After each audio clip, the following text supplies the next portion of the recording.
বন্ধুসকল জুন মাহত বহুত ধুনীয়া চিনেমা ৰিলিজ হ'বলৈ গৈছে আমাৰ অসমীয়া ইণ্ডাষ্ট্ৰীৰ ফালৰ পৰা আৰু বলিউডৰ ফালৰ পৰা দুখনমান চিনেমা আহিবলৈ গৈছে যি নেকি বহুত ধুনীয়াকৈ ট্ৰেইলাৰ ৰিলিজ হৈ গ'ল আৰু 19 জুন আৰু 12 জুনত আহিব সেই দুখন চিনেমা তো দুখন চিনেমাৰ ট্ৰেইলাৰ দি দিলে আৰু বলক সেই ট্ৰেইলাৰ দুখনৰ ৰিভিউ কৰোঁ প্ৰথম ট্ৰেইলাৰটো ৰিভিউ কৰিবলৈ ওলাইছো যাৰ নাম হৈছে ককটেল 2 আমি 2012ত চাইছিলো ককটেল চিনেমাখন আহিছিলে আৰু ককটেল চিনেমাখন তেতিয়া বহুত বেছি সুপাৰ টুপাৰ হিট আছিলে মানে 100 ক্ৰ'ৰ প্লাস ইনকাম কৰিছিলে এইখন চিনেমা আৰু 2012ত 100 ক্ৰ'ৰ প্লাস মানে বহুত ডাঙৰ এটা সুপাৰ টুপাৰ হিট তো সেইখন ককটেল চিনেমাৰে এতিয়া ককটেল 2 নামেৰে সিকুৱেল পাৰ্ট আহি গৈছে য'ত নেকি আমি শাহিদ কাপুৰ ৰশ্মিকা মান্দানা কৃতি শ্বেননক আমি দেখিবলৈ পাম তো তেনেকুৱা একদম পুৰা সেম ভাইব দিছে ককটেলৰ নিচিনা য'ত সৈফ আলি খানক দেখা গৈছিলে দীপিকা পাডুকনক দেখা গৈছিলে ডাইনা পেণ্ডিক দেখা গৈছিলে আৰু এই তিনিদিনৰ মাজতে যিটো কেমিষ্ট্ৰি আছিলে তেনেকুৱা এটা কেমিষ্ট্ৰিৰে সেম ভাইবছেৰে এতিয়া ককটেল 2 আহি গ'ল আৰু ট্ৰেইলাৰটো মই চাই দিলোঁ ট্ৰেইলাৰটো বহুত বেছি ধুনীয়া হৈছে শাহিদ কাপুৰৰ সেই একদম বিউটিফুল কুৱেটছৰ পৰা আৰম্ভ কৰি বহুত ধুনীয়াকৈ প্ৰেজেন্টেশ্যন ৰাখি পেলাই চিনেমাৰ ট্ৰেইলাৰটো আমাক দেখুৱাইছে য'ত নেকি আমি অলপমান কিছুমান বস্তু আমি গেছ কৰিব পাৰিছো যে হয়তো শাহিদ কাপুৰ আৰু ৰশ্মিকা ইয়াতে প্ৰথমত কাপুল থাকিব তাৰ পাছত এন্ট্ৰি মাৰিব ইয়াতে কৃতি শ্বেননৰ তাৰ পাছত মুভিখনে লাভ এণ্ড টুইষ্টৰ যোগেদি আগবাঢ়িব আৰু কেনেকৈ আগবাঢ়িব সেই প্ৰেজেন্টেশ্যন আৰু ষ্টৰি লাইনটো দামদাৰ যদি হৈ যায় আমি চিনেমাখন চাই বহুত বেছি ভাল পাম তো মোৰ মতে এইটো ট্ৰেইলাৰটো একদম বহুত বেছি এটা ইমপ্ৰেছিভ ট্ৰেইলাৰ হৈছে যি নেকি মানে সেইটো জেনেৰেশ্যন বা আজিকালি জেন জি যিটো জেনেৰেশ্যন তেওঁলোকক মানে আকৰ্ষিত কৰিবলৈ এইটো ট্ৰেইলাৰ বাম্পাৰ একদম কাম কৰিছে আৰু সকলোকে ফ্ৰেছ দেখা পোৱা গৈছে শাহিদ কাপুৰ আৰু ৰশ্মিকাৰ একদম ফাৰ্ষ্ট জৰিয়তে একদম বহুত দুটাকে একদম চাৰ্মিং টাইপ লাগিছে কৃতি শ্বেননৰ লগত তেৰি বাতোঁ মে এসা উলঝা জিয়া আহিছিলে তো সেইখনতো আমি কৃতি শ্বেননৰ লগত দেখা পোৱা গৈছিলে আৰু বহুত বেছি ভাল লাগিছিলে সিহঁতৰ দুটাৰ জৰিয়তে আৰু ইয়াতো সিহঁতৰ জৰি তিনিটাৰ মাজত ভাল লাগিব য'ত নেকি আমাক এটা ভাল গুড আণ্ডাৰষ্টেণ্ডিঙত এটা বহুত বেছি মেচিয়ৰ অডিয়েন্স হিচাপে লাভ চক্কৰ পেচাপ তাৰ পাছতে ইমোচনেল সেন্টিমেন্ট ভৰা এটা ষ্টৰি লাইন আমি দেখিবলৈ পাম কিন্তু ষ্টৰি লাইন আৰু প্ৰেজেন্টেশ্যন যদি বহুত বেছি ভাল ওলাই যায় চিনেমাখন বহুত বেছি ভাল পাব কাৰণ তেনেকুৱা ধৰণৰ অডিয়েন্স এই চিনেমাখন চাব পৰা বহুত বেছি এতিয়াও আছে আৰু বন্ধুসকল ইয়াতে ৰশ্মিকা মান্দানা আৰু কৃতি শ্বেননকো বহুত বেছি ধুনীয়া লাগিছে কৃতি শ্বেননক আমি লাষ্ট চিনেমা ধনুষৰ যিখন আহিছিলে তেৰ ইস্ক মে তাৰ পাছত বেলেগত দেখা পোৱা নাছিলোঁ তো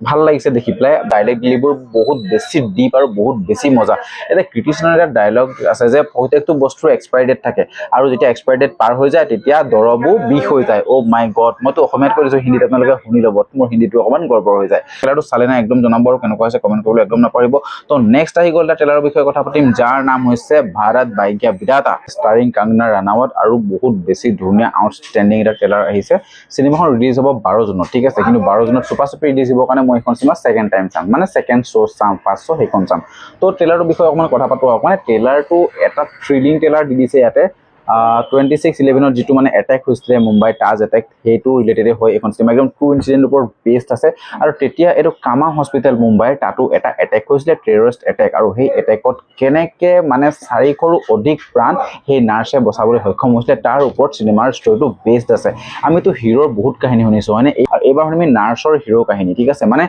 400ৰো অধিক প্ৰাণ তেখেতলোকে বচাইছিলে টেৰৰিষ্ট এটেকৰ পৰা আৰু কেনেকৈ হৈছিলে সেইখন আমি এই চিনেমাখন ভালদৰে আমি ডিটেইল ৱাইজ চাম ঠিক আছে মানে এনেকুৱা হয় ন আমি সাৰ্ভাইভেল মুভি বহুত বেছি ভাল পাওঁ আৰু এই চিনেমাখন সেইটো কেটেগৰীতে পৰে আৰু কংগনা ৰানাৱটক ইয়াত বহুত বেছি ভাল লাগিছে মানে তাই মানে পলিটিকেল কোনটো এংগলত গুচি গৈছিলে বুজি নাপাওঁ বাট ইয়াত মানে তেখেতক একদম ফিট ৰাখিছে আৰু ডাইলগ ডেলিভাৰীবোৰ বহুত বেছি মজা আমি নাৰ্ছক মানে কি হয় বহুত বেছি প্ৰাধান্য দিয়া নাযায় জেনেৰেলি মেডিকেলবোৰত ডক্টৰে সকলোকে বিচাৰে কিন্তু নাৰ্ছৰ এনেকুৱা এটা ডাঙৰ ৰোল এই চিনেমাখনত দিছে যি নেকি 400ৰো অধিক প্ৰাণ বচাইছে আৰু বহুত ডাঙৰ এটা ডিপ লাইন এটা ষ্ট্ৰং লাইন বহুত গভীৰ লাইন চিনেমাখনৰ শেষত দিছে যে আমলোক ইম্পৰ্টেণ্ট नहीं है लेकिन हमारा काम बहुत इम्पोर्टेंट है মানে বহুত বেছি ডিপ লাইন এটা নাৰ্ছসকলক বহুতে ইম্পৰ্টেণ্ট নিদিয়ে মেডিকেলত কিন্তু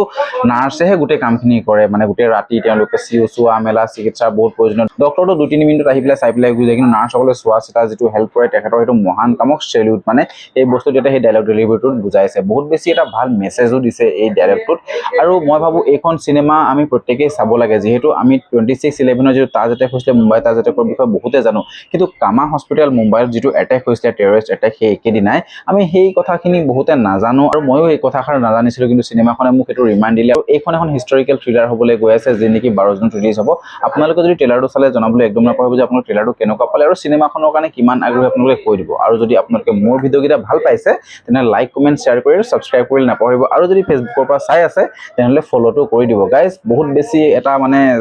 ৰিচাৰ্চ বুলিও ক'ব লাগিব আচলতে বহুত বেছি কষ্টৰে ভিডিঅ'খিনি মানে বনোৱা যায় এডিটিং কৰি মেলি তো আপোনালোকে অকণমান মৰম দেখুৱাই দিব যাতে মই ভিডিঅ' বহুত ভালকৈ আৰু বনাই দিব পাৰোঁ তো লগ পাই আছোঁ নেক্সট ভিডিঅ'ত আজিলে বাই বাই